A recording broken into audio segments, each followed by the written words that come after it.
Chers internautes, bonjour, merci de nous rejoindre pour cette nouvelle émission d'Informatique News Hebdo, votre hebdomadaire dédié à l'actualité de l'informatique et des télécoms. Et pour décrypter et analyser cette actualité, je suis comme chaque semaine en compagnie de notre rédacteur en chef Guy Hervier. Bonjour Guy. Bonjour Jean-François. Alors Guy, cette semaine on commence par, l'ultra RAM. Alors on appelait ça l'ultra RAM, c'est un peu le graal de la mémoire vive, puisqu'on veut à la fois la vitesse de la RAM et la persistance de la mémoire physique classique. Donc des chercheurs qui, soi-disant, en tout cas, prétendent avoir attendu ce fameux Graal. Bon. Alors, quand vous dites qu'ils prétendent, ça veut dire que vous mettez un peu en doute leur c'est-à-dire que c'est pas la première fois qu'on entend parler. En tout cas, ce qui est sûr, c'est que c'est pas pour aujourd'hui ni demain. C'est des recherches. Ils ont publié un papier. C'est des chercheurs de l'université de Lancaster au Royaume-Uni. Et donc, effectivement, c'est pas la première tentative. Et on sait que depuis, donc pour arriver à ce but de combiner les deux fonctionnalités, les deux caractéristiques de la mémoire RAM d'un côté, des RAM, parce qu'il y a de la mémoire dynamique, accès dynamique, et puis la mémoire de stockage, qui est devenue maintenant une mémoire flash. Donc on finissait par confondre un petit peu les deux. Ouais. D'ailleurs, Intel, avec son Optane, a essayé de faire un petit peu ça, pour l'instant sans grand succès. Donc là, c'est vrai que l'idée, c'est que, en fait, plus on se rapproche du processeur, et plus la mémoire est performante et rapide en lecture-écriture, mais plus elle coûte cher. Donc elle est en capacité limitée, sauf que malgré tout, on arrive aujourd'hui à des capacités qui se mesurent là où elles se mesuraient en mégaoctets, et encore en kilooctets il y a encore un peu plus longtemps. Là, on mesure en gigaoctets. Donc on a des espaces qui sont beaucoup plus importants et qui permettent à des programmes de travailler beaucoup plus vite. Mais là, l'objectif, c'est en combinant les deux, c'est-à-dire qu'on associerait, comme vous le disiez, la notion de rémanence. Donc on aurait de la mémoire qui serait persistante, qui caractérise la mémoire de stockage, dont la mémoire flash. Et puis la rapidité et la performance de la DRAM. Donc ça arrivera, on ne sait pas très bien quand. Alors je vous décrirai pas les technologies qu'ils ont utilisées, parce que bon, ça me dépasse un tout petit peu, mais enfin en tout cas l'objectif est celui-là. Et c'est vrai que ça permettrait de rompre avec l'architecture des ordinateurs qu'on connaît quasiment depuis le début. C'est-à-dire que c'était vraiment cette notion de hiérarchisation des mémoires, et puis ça s'est segmenté avec des segments de plus en plus fins. Donc on commence avec... C'est un peu l'hyperconvergence du PC, en fait. Voilà, la mémoire cache du processeur, donc la L1, puis il y a la L2, puis la L4, puis la DRAM, et puis après, maintenant, il y a les disques flash, et puis on peut aller jusqu'à la bande. Et donc, vous voyez que c'est un... Sauf que, au fur et à mesure, elles sont devenues de moins en moins chères, de plus en plus performantes, et avec des capacités de plus en plus grandes, mais je dirais que le principe était toujours là, et c'est un peu ce principe qu'on pourrait casser si ces chercheurs arrivaient à industrialiser, à réaliser ça, en faire un procédé industriel qui permette des coûts relativement satisfaisants et une production à très grande échelle. Donc c'est pas pour tout de suite. Après, qu'est-ce que ça permettrait de faire ? En particulier, là, quand on redémarre un ordinateur, la mémoire DRAM, justement la mémoire qu'on appelait mémoire vive, par opposition, à un moment, on disait mémoire morte. En fait, elle n'était pas morte puisque toutes les données étaient encore dedans. Donc, c'était un peu paradoxal. Mais donc, la mémoire vive, il fallait qu'elle se recharge et donc qu'on mette le programme des deux. Donc là, a priori, on pourrait avoir un ordinateur qui soit prêt quasi instantanément. Bon, ça, c'est une des applications, mais il y en aura d'autres. Mais bon, en tout cas, c'est intéressant de montrer que on pense que finalement, l'architecture et les technologies sont établies, et en fait non, il y a encore plein de choses à changer. Alors justement, puisqu'on parlait de technologie et d'architecture figée, s'il y a bien un domaine où ça bouge quand même relativement beaucoup, c'est le bus d'échange au niveau des données, donc le fameux bus PCIe qui gère à la fois les cartes graphiques, les échanges avec disque dur, et là on en passe à la version 6.0. Alors j'allais dire c'est très bien, mais ça ne parle pas forcément à nos lecteurs, d'autant que dans mon souvenir, on en est sur beaucoup de PC encore à la 3.0, voire même à la 4.0. Alors, on retombe un peu d'un cran en termes de technologie. Alors, vous l'avez décrit, le PCIe, c'est le bus d'interface entre le processeur et puis les cartes d'extension. On livre en volume la version 4.0. La version 5.0, elle vient d'arriver avec les tout récents processeurs d'Intel, la 12e génération. Les AMD vont aussi pouvoir l'intégrer. Et donc, on vient de normaliser la version 6.0 qui offre une performance de 256 gigaoctets, parce que quand on parle de transfert, on hésite toujours entre bits et octets. Là, c'est 256 gigaoctets sur 16 voies. Donc, c'est quand même, ça donne un peu de marge de manœuvre. Pour le comparer avec la première version qui date de 2004, qui avait été une initiative Intel, on était à 8 gigaoctets. Donc, vous voyez qu'il y a eu quand même une progression significative. Et alors, on va peut-être pas refaire... Alors, évidemment, ça intéressera un jour les fournisseurs de PC, mais ça va concerner principalement, enfin, au départ, les gens qui font des serveurs. Bien sûr. Mais on va pas refaire toute l'histoire, mais enfin, c'est intéressant de savoir d'où ça vient. En fait, le bus ISA, c'est le bus qu'avait développé IBM en 81. C'était un bus au départ 8 bits, puis 16 bits un peu après. Et puis, IBM, voyant le marché du PC lui échapper, il avait lancé en 86 cette architecture MCA avec un bus propriétaire, et donc les fournisseurs de cartes devaient payer des royalties à IBM. Donc, ils n'ont pas apprécié beaucoup et ils ont laissé tomber, ils ont continué à utiliser le bus ISA, donc le bus standard, qui était 16 bits, qui est devenu 32 bits avec le EISA. Et puis, Intel, donc c'est déjà lui qui était à la manœuvre, a lancé le bus PCI, donc la première version dans les années 90. Je crois que c'est en 92 qu'ils ont sorti leur première version. Et donc, en fait, le PCIe, je dirais que c'est PCIe pour Express, c'est une super version de PCI. Donc, c'est du 32 bits et qui est arrivé en 2004. Donc, c'est intéressant de replacer ça dans un petit contexte historique, parce que finalement, c'est vrai qu'on oublie un peu d'où ça vient. Mais encore une fois, il s'agit d'une norme. Et là, ça pose bien le problème de la normalisation, l'éternel sujet entre le standard de facto, le standard de juré. Là, c'est un standard de juré, donc par une institution établie. Mais c'est toujours, il y a toujours je dirais, les technologies se développent très vite, la normalisation un petit peu moins, ça prend du temps. Et puis une fois que c'est normalisé, même si avant qu'il y ait eu la normalisation, les fournisseurs se préparent, mais après, une fois il faut lancer, il faut l'adopter, l'adopter, etc. Industrialiser. C'est pas pour tout de suite, mais en tout cas, on voit où on va. C'est ça ce qui est. La voie est tracée. Voilà. Alors, on change complètement d'univers, et là, on parle vraiment du futur, parce qu'on parle d'informatique quantique. Alors, j'allais vous dire, Guy, ça bouge un petit peu, même pas mal au niveau français, avec deux choses. D'une part, du côté de chez Capgemini, qui annonce d'initiatives sur le quantique. Et puis, le marché n'existe pas vraiment, mais il y a déjà des fusions et des rapprochements entre les startups. Il n'y a pas encore de marché, mais il y a des fusions. Donc, je dirais qu'on a déjà parlé du quantique ces dernières semaines. Je crois que c'est la semaine dernière, il me semble. On était plutôt là dans les annonces gouvernementales. Il y a eu le plan quantique en mars.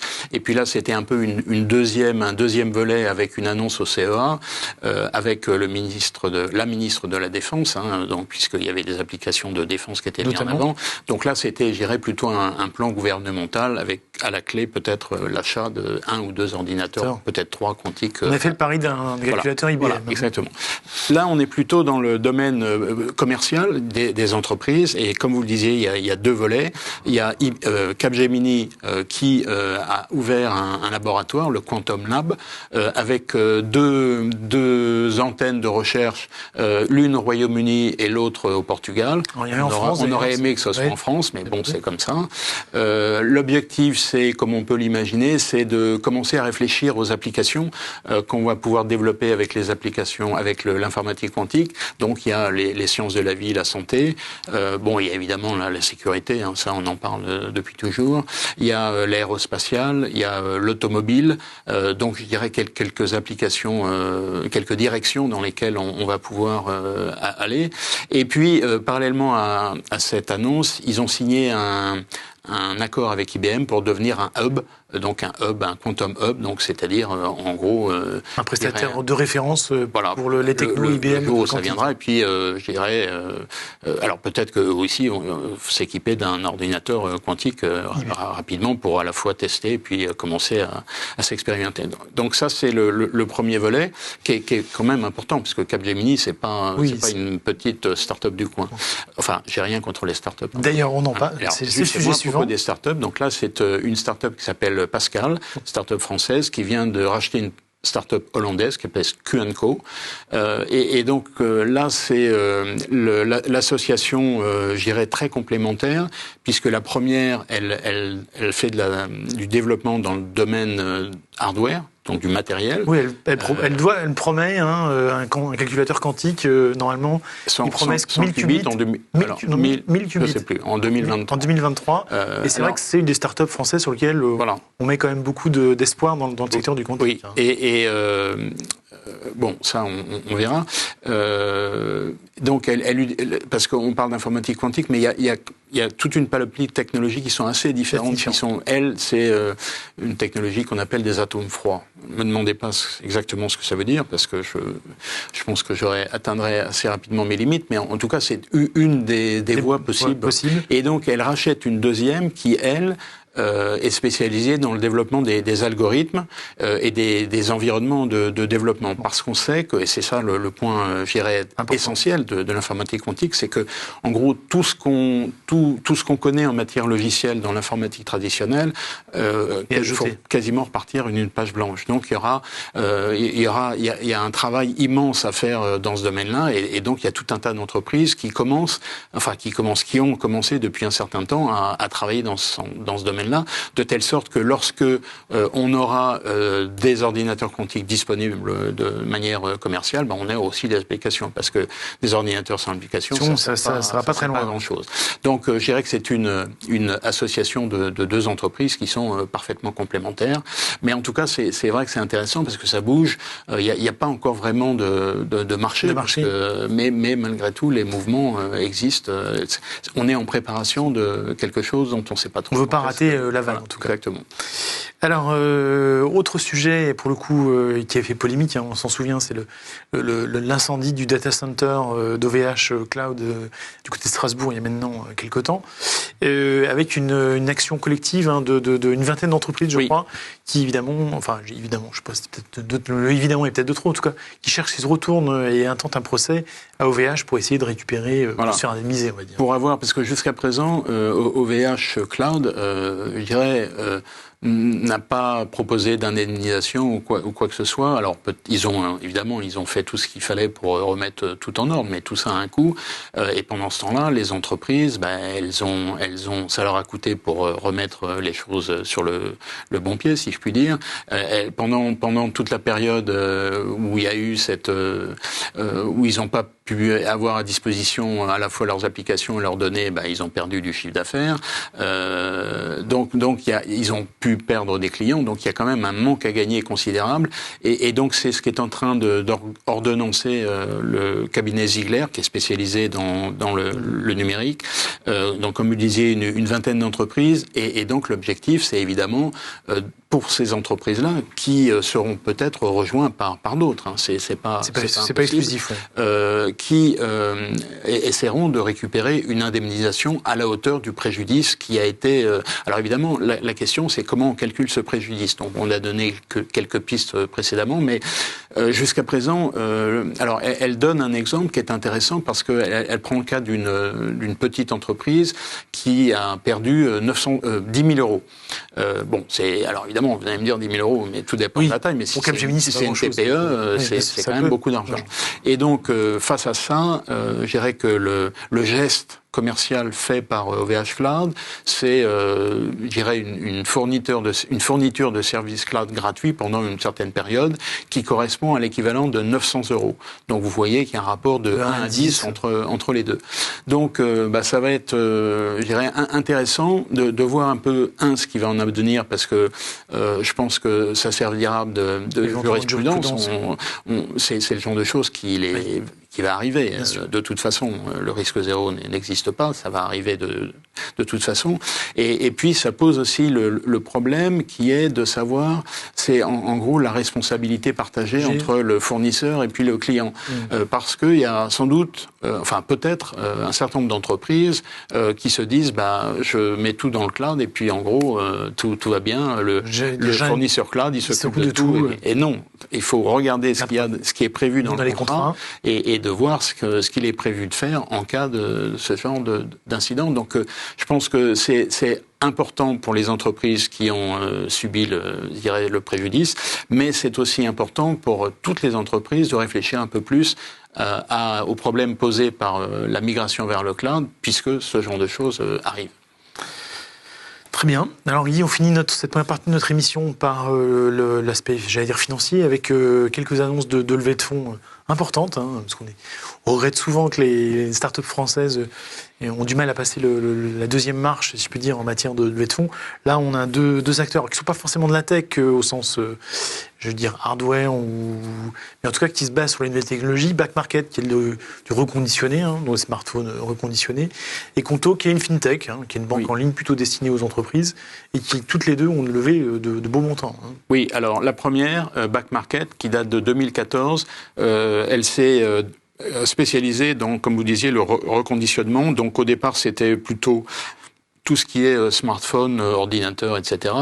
Et puis elle a élargi, son spectre. C'est une entreprise qui est quand même assez importante. Elle est présente dans 16 pays, 600 collaborateurs. Bon, évidemment, c'est une activité qui demande beaucoup de main-d'œuvre, parce qu'il faut remettre en état, vérifier toutes ces machines. Donc ça demande beaucoup de travail. Et là, effectivement, elle vient de faire son cinquième round, sa cinquième levée de fonds. Alors c'est la série E, et c'est 450 millions d'euros. Donc c'est une somme importante. C'est une des plus importantes, sinon une des plus importantes. Oui, Conto étant la plus importante. Conto étant la plus importante. On avait reçu DataIQ, vous savez, en début d'année, qui elle est plus spécifiquement sur notre secteur, puisque c'est de la data science qui avait levé 450 millions d'euros aussi. Ce qui est intéressant de voir pour Back Market, c'est que ça valorise l'entreprise à un petit peu plus de 5 milliards d'euros. Alors vous allez me dire, 5 milliards d'euros, c'est beaucoup, c'est pas beaucoup. C'est quand même pas mal, parce que OVH Cloud, dont on vient de parler, est valorisé un petit peu moins que ça. Alors évidemment, ça peut fluctuer, mais en tout cas, c'est l'ordre de grandeur. Donc vous voyez que OVH Cloud, qui est quand même une entreprise... un peu emblématique, en tout cas, dont on parle régulièrement, etc. C'est pour montrer que les valorisations d'entreprise, parfois, c'est un peu... Ça prend à manier avec des pincettes. C'est important, c'est une licorne, donc c'est à mentionner. Et puis la deuxième, elle est plus récente, donc comme je disais, c'est une fintech, elle a été créée en 2017, elle a levé 480 millions. Pardon. Presque 490. Non, je vais un peu vite là. Et donc ça la valorise à un petit peu plus de 4 milliards, donc elle est également licorne. Et donc,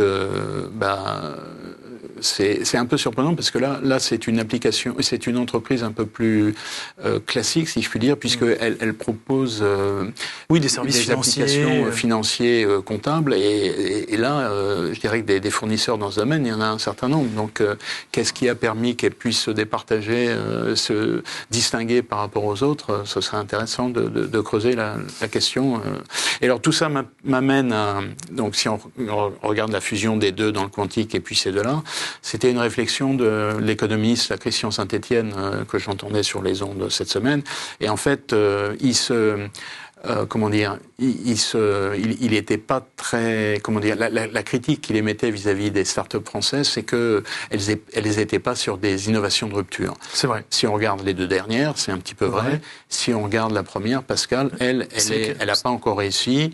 En tout cas, elle travaille dessus. Mais elle est vraiment sur des innovations de rupture. Donc, c'est vrai que l'intensité technologique des startups françaises n'est pas toujours, toujours évidente. C'est plutôt dans la logique de service. On pense à une start-up Sorare qui avait levé beaucoup d'argent sur les NFT. C'est pareil, c'est un concept un peu différent. Alors on en vient à notre dossier de la semaine qui, je pense, va concerner pas mal de nos DSI, puisque c'est une étude de Slack qui est évidemment bien passée pour le mettre en avant sur le travail hybride.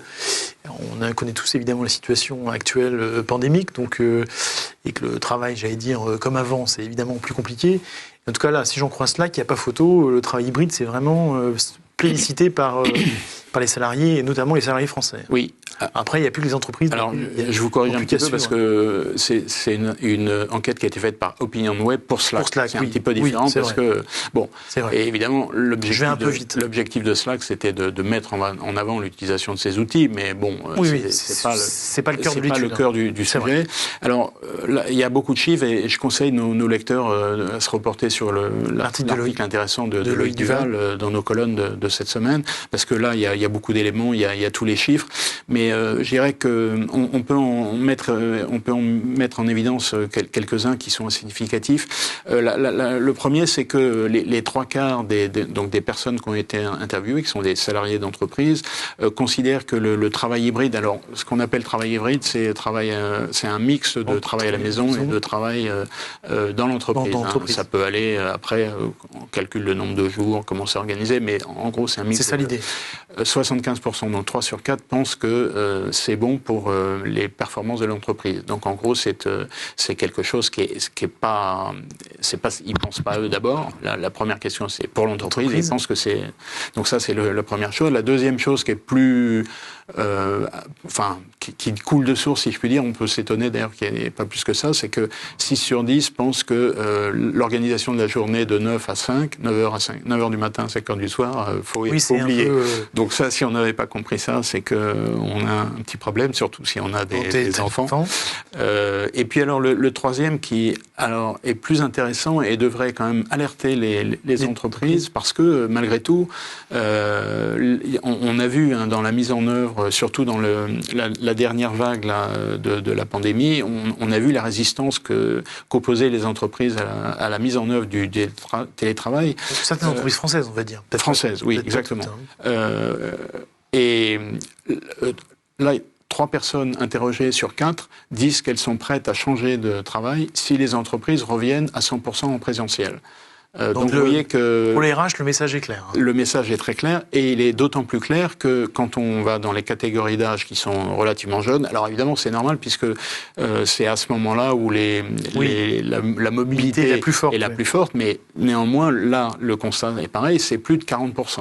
Donc ça veut dire qu'en gros, si elles espèrent revenir là où on était avant, elles ont peut-être du souci à se faire, et donc surtout que le marché est assez porteur pour les salariés. Donc, elles ont peut-être, à mettre en place une organisation qui tienne compte de ça. Et puis, si on continue, après, maintenant, les avantages pour les salariés eux-mêmes, je dirais qu'ils sont relativement classiques. Le premier, qui est d'une évidence absolument limpide, c'est que il y a plus de transport. Donc ça fait quand même gagner. Si on dit que on a 2 heures de transport par jour, ça fait 10 heures par semaine. En gros, vous gagnez, parce que on peut lire dans les transports, mais on n'est pas toujours dans des conditions telles qui permettent. Surtout le transport parisien. Voilà. Donc c'est quand même 10 heures qu'on gagne sur une semaine, qui n'en compte pas tant que ça.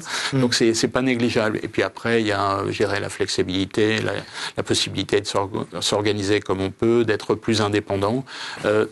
Alors ça, c'est les avantages. Les inconvénients, il y en a. Ils sont pas trop explorés dans cette enquête, mais il y en a quand même. C'est, le fait, on voit pour des gens qui sont, dans des familles qui ont des appartements ou des maisons qui sont assez grands, qui peuvent s'organiser avec des bureaux, etc. Donc ça va, c'est pas trop compliqué. Mais il y a d'autres situations où c'est beaucoup plus difficile. Par exemple, des gens seuls qui sont des jeunes qui arrivent appartements, Paris, qui sont petits appartements. Donc c'est pas simple. Donc faut pas dire que le télétravail c'est la panacée qui répondra à toutes les situations. Mais en tout cas, je dirais que c'est une offre intéressante qui s'est ouverte à nous pendant cette crise. Et la dernière remarque qu'on a faite déjà plusieurs fois, mais c'est que imaginez qu'il y avait eu cette crise il y a 20 ans, comment on aurait fait ? Sachant que on avait Citrix déjà. On évalue à entre 4 et 5 personnes sur 10 qui peuvent faire du télétravail. Parce que, je veux dire, si vous êtes boulanger, on parle beaucoup des boulangers en ce moment avec le prix de la baguette, ceux-là, alors ils font du télétravail, puisqu'ils travaillent dans leur boulanger, mais c'est un petit peu différent. Mais il y a tellement d'emplois où il faut être sur place que ça ne s'applique pas partout. Mais là où ça peut s'appliquer, essayons de le faire, et le message est clair pour les RH, il va falloir qu'ils le fassent. Bon, écoutez, pour les RH, les DRH et les DSI, même combat pour la gestion du poste de travail et de la mobilité des entreprises et de leurs salariés, évidemment.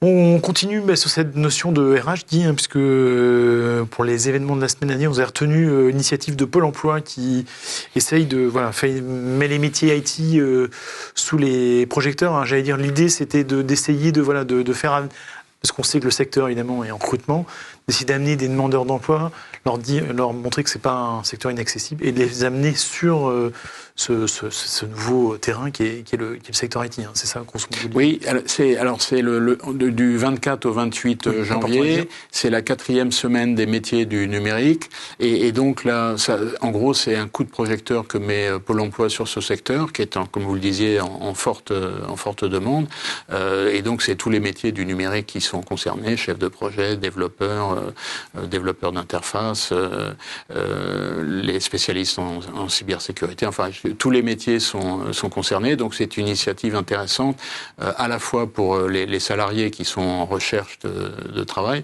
peut-être incluant ceux dont on a mentionné, qui ne sont pas prêts à revenir au 100% présentiel, et puis les entreprises qui, elles, ont des besoins qui ne sont pas satisfaits.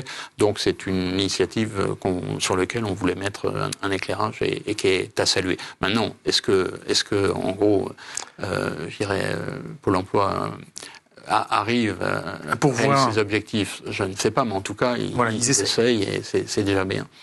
Très bien. Et on conclut sur notre traditionnel coup de cœur, coup de gueule. Et c'est du côté du Firefox cette semaine, puisque un bug malencontreux a, entre guillemets, privé d'accès web un certain nombre d'utilisateurs de Firefox.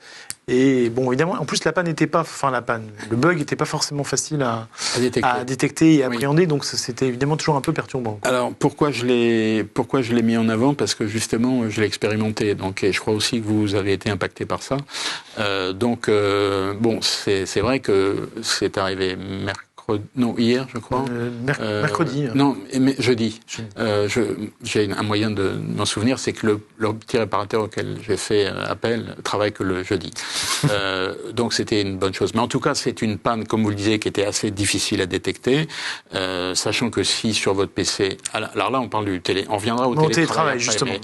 Si vous aviez eu des petits problèmes avec votre PC, vous pouviez dire c'est la même chose qui recommence. Donc c'était pas évident. Donc ça fait perdre pas mal de temps. C'est en gros les onglets.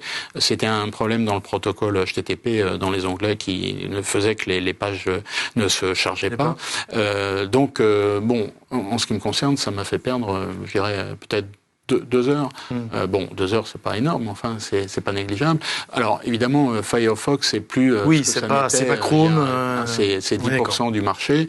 Je sais pas pourquoi vous gardez Firefox, vous. Moi, j'ai une fonctionnalité. Je pense que, d'ailleurs, c'est une des raisons pour lesquelles un certain nombre de gens restent attachés très fortement à un navigateur, ou un navigateur, mais un logiciel en général, parce qu'il y a une fonction qui pour eux est essentielle et qui veulent pas en changer. Pour ce qui me concerne, c'est la gestion des bookmarks que je trouve beaucoup plus performante sur Firefox que sur les autres. Donc je resterai sur Firefox aussi longtemps.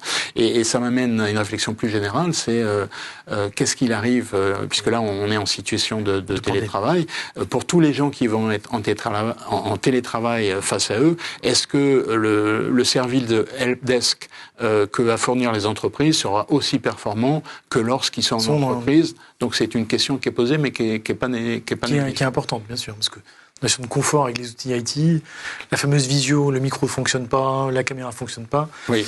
C'est vrai qu'il y a évidemment un aspect aussi important. Ça arrive évidemment. Plus qu'on ne le croit, il y a une problématique évidemment à creuser. On n'est pas comme une entreprise où on descend au service informatique avec son PC. Je sais que certaines entreprises ont mis en place des espèces de Genius Bar pour accueillir leurs salariés qui ont des problèmes avec leur matériel informatique. Ça, évidemment, en télétravail, c'est une autre histoire. Alors, à l'inverse, vous pourriez dire aussi, ça a l'avantage que les gens se prennent un peu plus en main. C'est-à-dire qu'ils essayent de comprendre comment les choses fonctionnent, sans soulever le capot de leur voiture, mais au moins de savoir que dans une voiture, il y a un moteur. Et donc, il faut mettre de l'huile de temps en temps. Voilà. Bon. Écoutez, on laissera nos lecteurs... sachant qu'on parle à des informaticiens. Quand même.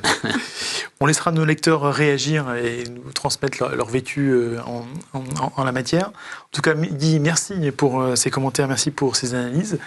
Merci à toutes et à tous de nous avoir suivis. Je vous souhaite tout d'abord un très beau week-end et une très belle semaine. Et je vous propose de nous retrouver la semaine prochaine pour une nouvelle édition d'Informat News Hebdo. En attendant, encore une fois, très belle semaine à toutes et à toutes. Merci.